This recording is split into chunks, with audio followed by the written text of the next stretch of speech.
Hey everyone, it's Lynnea for LDRS Creative, and if you are looking for a card design for the holidays that's great for mass producing and has a nice, homey, and nostalgic feel, this project is going to be one you're probably going to be interested in. So I'm starting off with the LDRS Creative The Stockings Were Hung 4x6 stamps and the coordinating layering stencil. Now this stencil is 6x6 and in it there are all the pieces that you need to add color to this image that has the mantle with the stockings hung from it.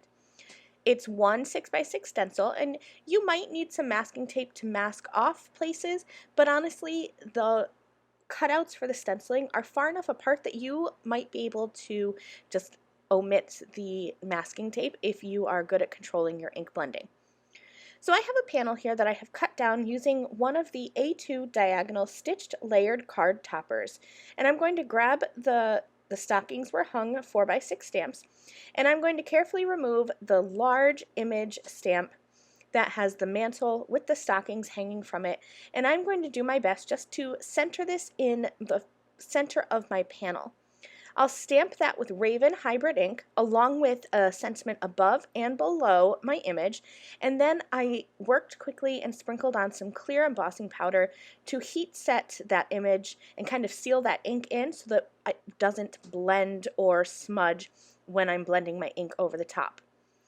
So I have my stencil here, and I'm just using some tape to hold it in place onto my cardstock, and I'm going to grab a few different LDRS Creative hybrid ink colors and quickly add my ink blending. I'm using your traditional vintagey holiday colors, so I'm going to use some red and some green, and then I also have a light brown that I'm going to be using.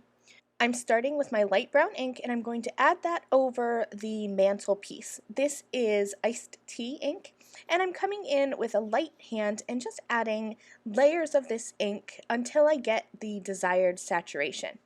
I'm going to wipe off my stencil so that I don't transfer any of that ink to my white background, and then I will just find the next portion of my stencil that I want to ink blend on. And this is that curved part of the mantle piece, and I'll just add my tape back in place and then come in and ink blend some more. This stencil is really quite easy to line up. You can see how easily it just pops into place. And I like to move my tape around and just mask off different areas of my cardstock. And then without adding any extra ink, I'm going to come in and very lightly add that iced tea ink over that arched part of the mantle. And you can see here how just using one color of ink but varying the pressure, I was able to looks like I have two different colors of ink. Now I'm going to start on to the stockings, and so I'll line that up. I'm using my same pieces of tape over and over again, and I'm just going to mask off portions of the stencil because I happen to be an erratic ink blender, so I'm not very good at keeping my ink where it's supposed to be, so I'll mask off different portions of the stencil and especially my cardstock as well. I'm coming in with some Lipstick Jungle ink here. This is a pinky red ink, and I'm going to blend over the portion of the stencil that has 3 stockings exposed. I'll wipe off that extra ink, and then I'm going to move my tape around and I'll go on to the portion of just the 2 remaining stockings. Okay, so I finished up my ink blending off camera. I added ink to those last 2 stockings, and then I also added just a little bit to the tops of the stockings. And you can see here that this image would be good to go if you want to, but I grabbed a green marker, a red marker, and a yellow marker, and I'm just going to very quickly color in the filigree pattern on the mantle as well as some of those little elements on the stockings. I'm not taking any effort to add any blending, and like I said, you don't have to do this. You can definitely skip this, but I wanted to add just a little hint of green here and there on the greenery portions that are up on the mantle, and then accent the stars and some of the little dots and such, the berries that are on the stockings. So I'm just taking a couple minutes and just adding that color in.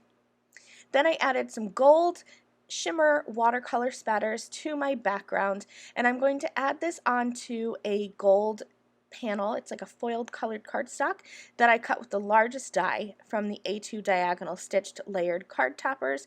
I'll center that right in the middle there. I like to just kind of peel off a little bit of my tape and then line it up, and then I peel off the remainder. That way I don't have to unstick everything if I don't get things lined up, which honestly I don't most of the time. And this card is finished.